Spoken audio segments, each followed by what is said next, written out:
เอามาเบิ่งก็เสียหญ้าพี่น้องเสียหญ้ามื้อนี้5 คนมื้อนี้เสียหญ้าเอาคำกับมาจอบเบิ่ง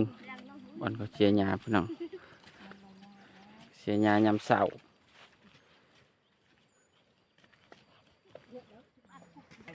ไปเลยแล้วก็เสียหญ้าให้พี่น้องเธอชนบทบ้านเฮา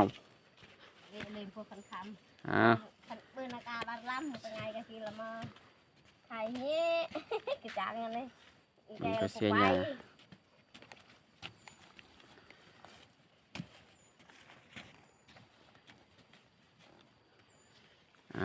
กำลังก็เสียหญ้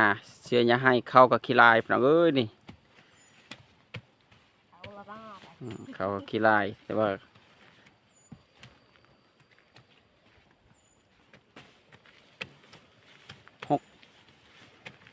5 คนก็เสียหญ้ามัน6 คนเอาผิด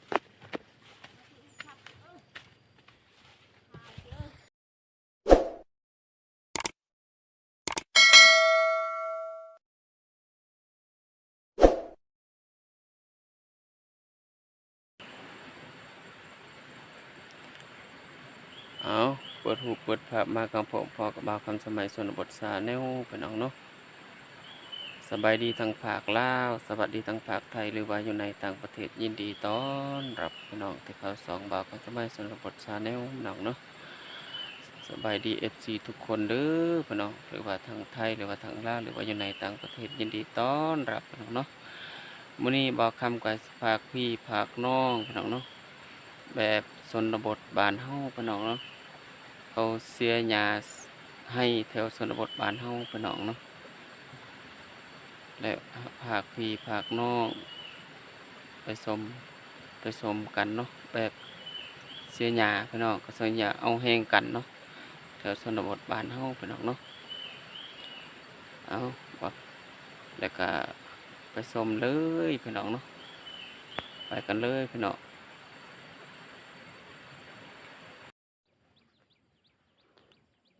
พี่น้องเนาะวันนี้บ่าวคำกะสิไปจอบเบิ่งเข้าให้พี่น้องเนาะเพราะว่าแถวบ้านเฮาเนาะกะเจ้าเฮ็ดให้เด้อพี่น้องเนาะไปจอบเบิ่งเข้าให้พี่น้องวันนี้เนาะเพราะบรรยากาศฝนหากระเซาตกพี่น้องเนาะฝนหากระเซาตกเมื่อคืนนี่แหละฝนตกพี่น้องเนาะหากระเซามือเช้านี่เนาะประมาณ6 โมงฝนเซาตกพี่น้องเนาะแล้วมื้อนี้บ่าวคำกะไปจอบเบิ่งเขาพี่น้องเนาะเขาก็ซ้ำนี่แหละพี่น้องเนาะบรรยากาศยามเช้าพี่น้องแถวชนบทบ้านเฮาพี่น้องเนาะทางนั้นก็กำลังเขาเสียหญ้าพี่น้อง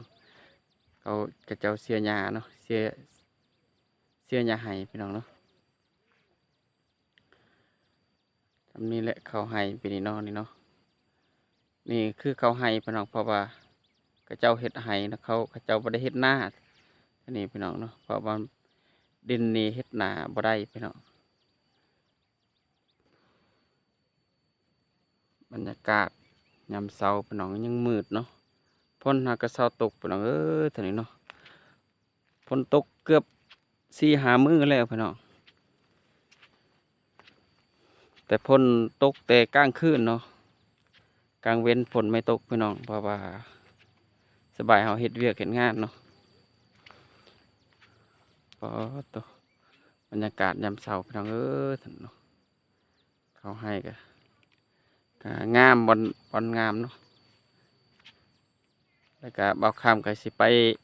เบิ่งบอนก็เสียหญ้าให้พี่น้องกำลังบ่าวคำสิย่างไปเนาะตอนนี้แล้วก็เฮ็ดให้เสียหญ้าเนาะก็เสียหญ้าก็หลายคนม่วนพี่น้องนี่เขาให้พี่น้องเนาะกับบรรยากาศยามเช้าพี่น้องเนาะฝนหากระเช้าตกคืนนี้ฝนเช้าตกพี่น้อง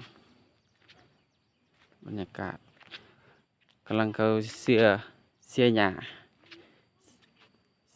เขาเสียแล้วหอบ1เนาะเขาเสียอีกหอบ2พี่น้อง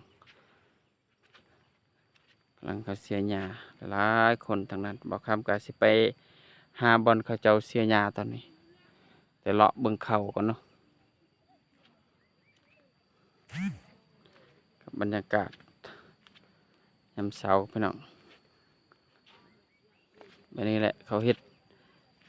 ไร่เฮ็ดสวนเนาะแต่สนบทบ้านเฮาก็เอาแห้งกันพี่น้องเจ้าเอาแห้งกันเนาะผู้หนึงก็ช่วยผู้หนึง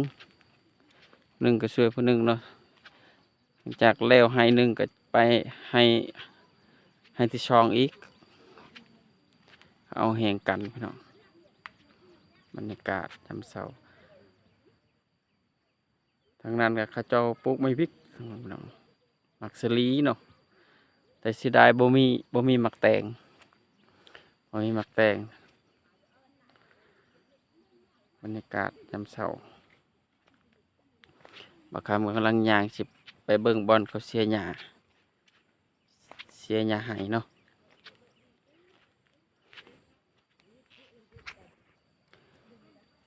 กำลังสิไป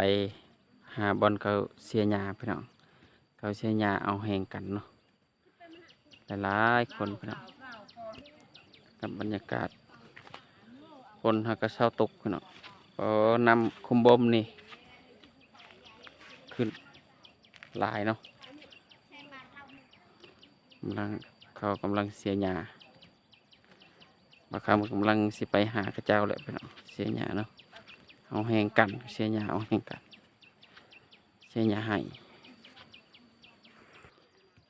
มื้อเช้านี่เขาเสียได้แต่หอบเดียวพี่น้องเนาะหอบเดียวกะ